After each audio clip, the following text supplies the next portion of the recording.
മൂന്ന് സാറൊരു chief എഞ്ചിനീയറെ meet ചെയ്യേണ്ട കാര്യം വന്നപ്പോഴാണ് ഒരു കാര്യം പറയപ്പെട്ടു എന്ന് മനസ്സിലാക്കി. ഞാൻ കഴിഞ്ഞ ദിവസം ഞാനൊരു മാസത്തോളം മുമ്പാണെന്ന് തോന്നുന്നു നമ്മുടെ ഗ്രൂപ്പിൽ ഒരു വി അരവിന്ദനെ പരിചയപ്പെടുത്തുകയും അദ്ദേഹത്തിൻ്റെതായ ചില ഒരു ബുദ്ധിമുട്ടുകൾ നിങ്ങളുടെ ശ്രദ്ധയിൽപ്പെടുത്തുകയും അദ്ദേഹത്തിൻ്റെ സാമ്പത്തിക സ്ഥിതി ആ വിഷമഘട്ടം തരണം ചെയ്യാനായിട്ട് ബുദ്ധിമുട്ടുള്ളത് കൊണ്ട് നിങ്ങളുടെ സഹായം തേടുകയുണ്ടായിട്ടുണ്ട്. അരവിന്ദൻ ഉദ്യോഗത്തിൽ നിന്ന് ഇങ്ങോട്ടേക്ക് ട്രാൻസ്ഫർ ചെയ്ത് വന്നതാണ്. എന്നിട്ട് പോലും മറ്റേ NPKയിൽ ആദ്യം ടൂൾ ഗ്രിപ്പിലും ആ ടൂൾ ഗ്രിപ്പ് അവസാനിപ്പിച്ചപ്പോൾ NPK റീഡറായിട്ടും വർക്ക് ചെയ്യുന്നതാണ്. റിട്ടയർ ചെയ്ത് പോയപ്പോൾ അദ്ദേഹത്തിന് ഒരു ആരോഗ്യ പ്രശ്നം ഉണ്ടായി. സംബന്ധമായ അസുഖമായത് കാരണം പെട്ടെന്നുള്ള ട്രീറ്റ്മെൻറ്റ് കൊണ്ടൊന്നും ഇത്ര കാര്യമായിട്ട് ഫലം ചെയ്തില്ല. ഏതായാലും വളരെ പ്രൊലോങ് ആയിട്ടുള്ള ട്രീറ്റ്മെൻറ്റ് നടത്തേണ്ട ഏറിയതിൽ അദ്ദേഹത്തിൻ്റെ സാമ്പത്തിക ശേഷി ക്രമേണ ചോർന്നു.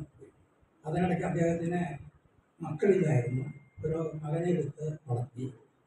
മകനെ തനിക്ക് 10-20 വയസ്സ് പ്രായമായി കഴിഞ്ഞപ്പോഴേ ഫാമിലിയിലുണ്ടായ ചില പൊരുത്തക്കേടുകളുണ്ട്. മകൻ നാട് വിട്ടുപോയി. അപ്പം അതും അരവിന്ദനെ വല്ലാതെ ബുദ്ധിമുട്ടിച്ചു. ഏതായാലും അരവിന്ദൻ്റെ അഭ്യർത്ഥന മനസ്സിൽ നമ്മുടെ ഒരു മെക്കാനിക്കൽ ഗ്രൂപ്പ് ഒരു സാമ്പത്തിക ഇതിനു വേണ്ടിയുള്ളൊരു ഏർപ്പാട് ചെയ്തായിരുന്നു.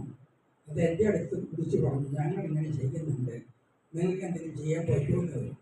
ചെയ്യാൻ പറ്റും, കുഴപ്പമില്ലെന്ന് പറഞ്ഞു. ഞാൻ ജസ്റ്റ് ഒരു അഭ്യർത്ഥന മാത്രം നമ്മുടെ ഗ്രൂപ്പിൽ കൂടി നടത്തി. ആരുടെ അടുത്തും പ്രത്യേകമായിട്ട് പറഞ്ഞില്ല. പറഞ്ഞെങ്കിൽ അത് വളരെ വലിയ ആയേനെ. പക്ഷെ അങ്ങനെ പറയാത്തതിന് വേറൊരു കാരണമുണ്ട്.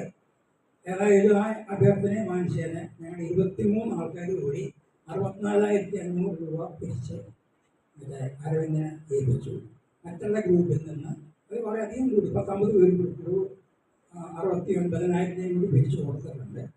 അങ്ങനെ കൊടുക്കുമ്പോൾ ആദ്യം ഗോകുലം മെഡിക്കൽ കോളേജിലായിരുന്നു. അവിടുത്തെ ട്രീറ്റ്മെൻറ്റ് വലിയ ബുദ്ധിമുട്ടിലേക്ക് എത്തിക്കഴിഞ്ഞപ്പോൾ മെഡിക്കൽ കോളേജിലേക്ക് മാറ്റുന്ന കാര്യത്തെപ്പറ്റി ആലോചിച്ചു. എന്നാലും കുറച്ച് വന്നപ്പോഴത്തേക്ക് കോൺഫിഡൻസ് കൊണ്ട് വീട്ടിൽ പോയാൽ മതി എന്ന് പറഞ്ഞു. പക്ഷേ വീട്ടിലേക്ക് ഒരു പുതിയ ആളുടെ ആരോഗ്യം ചിലപ്പോൾ മെച്ചപ്പെട്ടു. ആൾക്ക് എഴുന്നേറ്റ് തിരിയാനായി ആയിട്ടുണ്ട്. അപ്പോൾ അതിനിടയ്ക്കാണ് വളരെ സന്തോഷകരമായൊരു കാര്യം, പോയ മകൻ തിരിച്ചു. അപ്പം അവൻ്റെ കൂടുതൽ പറഞ്ഞ കൂട്ടുകാരൻ്റെ ഡോക്ടർ പയ്യനുണ്ടായിരുന്നു. അവനറിയാമായിരുന്നു ഇവൻ ഹൈദരാബാദിലുണ്ടെന്ന്. അവസാനം അവൻ വഴി പയ്യനെ ലൊക്കേറ്റ് ചെയ്തു. നാട്ടിലൂടെ ഓടിപ്പോകാണ്ടായ കാരണങ്ങൾക്കൊക്കെ പരിഹാരം ഉണ്ടാക്കാം എന്നുള്ള ഓർത്തിൽ പയ്യൻ തിരിച്ചു വന്നു. അവനെ കണ്ടോടും കൂടി മറ്റേ ഭാര്യയ്ക്കും ഭർത്താവിനും കുറെ കൂടി ആശ്വാസമായി. ഒരു കുറച്ചുകൂടി നല്ലൊരു സ്റ്റേബിളായിട്ടുള്ള കണ്ടീഷനിലേക്കാണ് വന്നത്. അപ്പം എന്തായാലും അരവിന്ദനെ മുന്നോട്ട് അവർക്ക് പ്രത്യേകം നന്ദി. ഇത്തരം ജീവകാരുണ്യ പ്രവർത്തനങ്ങളുടെ പങ്കെടുക്കേണ്ട നമ്മുടെ കൂടെ ഒരു ബാധ്യത എന്ന നിലയിലാണ് ഞാനത് ചെയ്തത്. എല്ലാവർക്കും വേണ്ടി നമുക്കങ്ങനെ ചെയ്യാൻ പറ്റുമെന്ന് പറയാൻ പറ്റില്ല. എങ്കിലും അരവിന്ദന് വേണ്ടി അത് ചെയ്തിട്ടുണ്ട്. നമ്മുടേതായ ആ ഒരു ഇതുകൊണ്ട് അരവിന്ദൻ അതിൻ്റെതായ ഗുണം ഉണ്ടായിട്ടുണ്ട്. അതായത് നല്ലൊരു കാര്യത്തിൽ സഹകരിച്ച് എല്ലാവരും നന്ദി പറയുകയാണ്. അതിനുശേഷം അടുത്ത ചടങ്ങിനെ ഞാൻ ജയിക്കപ്പിനെ വിളിക്കുകയാണ്. നമ്മൾ 9ാം പേരിലാണ്. നമുക്കിനി 10ാം പേരിലേക്ക് പോകണം. നമ്മുടെ അടുത്ത ഊഴം മാസം ഫെബ്രുവരിയാണ്. അതുപോലെ തന്നെ ഫെബ്രുവരിയിൽ 2ാമത്തെ ശനിയാഴ്ചയാണ് നമ്മുടെ പതിവ് ഇത്. ആ തരത്തിൽ ഈ 10ാമത്തെ ഒരു മിലൻ്റെ സമയം ഫെബ്രുവരി 13 ശനിയാഴ്ച ആയിരിക്കും.